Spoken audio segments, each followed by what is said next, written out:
Hey guys, what's up? How's it going? My name is Kenzie. Welcome to my channel. Today is our last day in our True Meaning series, and we are finishing things off on the right foot with the best thing in the world, love.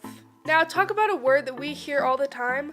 Love is something that is way overused. In fact, I feel like it's probably one of the most overused words there is. Even I myself use it way too much. I use it to describe anything that I even remotely like. So once again, I googled the definition of love, and it is an intense feeling of deep affection. Then when I was doing some more research on some more Christian websites, I found some articles, and one of the articles brought up a really good point about love. Obviously, it talks about love a lot in the Bible, like how God loves us, how we love God, and how we love other people.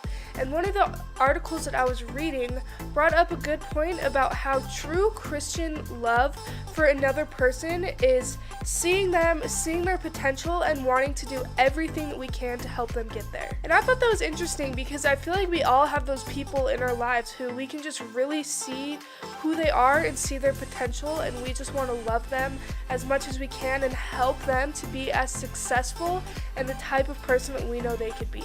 I know I felt that with a few of my friends, and most of the time they weren't even Christian, but I just felt this feeling in my heart like I really needed to love them. And again, the Bible gives lots of different definitions for love. Probably the most famous would be the verse from 1 Corinthians where it says, love is patient, love is kind, and it kind of goes off on all these things that love is. And I actually find it really interesting that love takes on all those different forms, whether it be being patient or kind or humble. You see, love takes on many different forms, and you might need to use a different form of love depending on what kind of situation you're in. Another theme that we see throughout the Bible of love is that God is love. He is the embodiment of love. He is the perfect definition of everything love should be. Everything God does flows from love, so in turn, everything we do should flow from love. One verse that I really like about love is 1 John 4:8. But anyone who does not love does not know God, for God is love.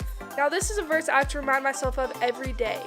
Because we know God, we should have the ability to love others like nobody else. And yet, I think as Christians, we forget this sometimes, me included. One thing that was really pounded into my head growing up in a Christian home and growing up in my church was that our two greatest commandments are to love God and to love people. John 15 says this, "This is my commandment, love each other in the same way I have loved you.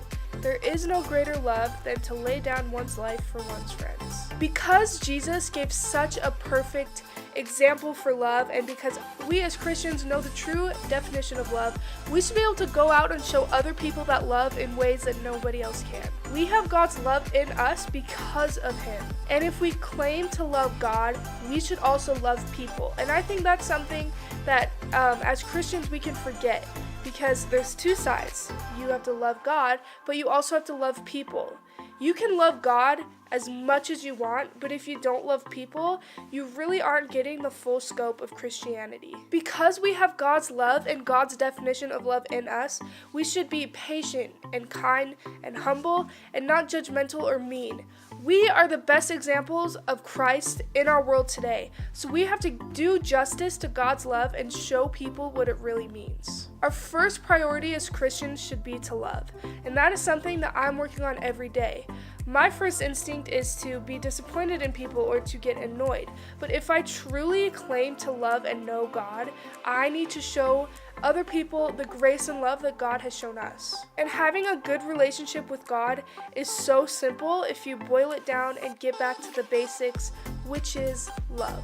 So I want to challenge you guys to love God and to love people, and I will try to do the same thing. Well, that's all I have for you guys. That was our last video in the True Meaning series. Thank you guys so much for watching. If you like this video, make sure to give it a thumbs up, subscribe down below, and leave a comment saying what video I should do next. I hope that you guys can show some of God's love. I hope that you have a great week, and I will see you guys next time. Bye!